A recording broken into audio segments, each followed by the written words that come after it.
Hello everyone, কেমন আছেন সবাই? আশা করছি সবাই অনেক ভালো আছেন। যেদিনের ভ্লগটি শেয়ার করছি সেদিন ছিল আমাদের অ্যানিভার্সারি। আর এবারের অ্যানিভার্সারিটা ছিল আমাদের কাছে অনেক বেশি স্পেশাল। কারণ আমাদের ছোট রাজকন্যার সাথে এটাই ছিল ১ম বার অ্যানিভার্সারি।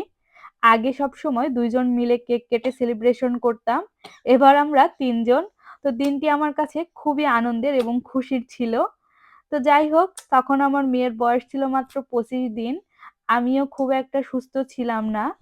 সুস্থ না থাকলেও কি হবে? বিদেশ বাড়িতে সবকিছু একা, একা সামলিয়ে এই দিনটিকে আরো বেশি স্পেশাল করে তোলার জন্য সাধারণ কিছু রান্নার আয়োজন করেছিলাম। কারণ বাঙালি মানেই খাওয়া-দাওয়া। খাওয়া-দাওয়া ছাড়া তো বাঙালির চলেই না।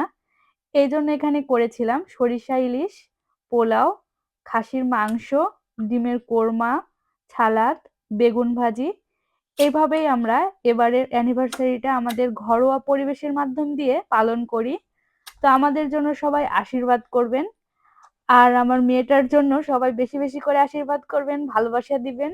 আজকের মতো এই পর্যন্তই। সবাই ভালো থাকবেন, সুস্থ থাকবেন। দেখা হবে পরবর্তী কোনো ভিডিওতে।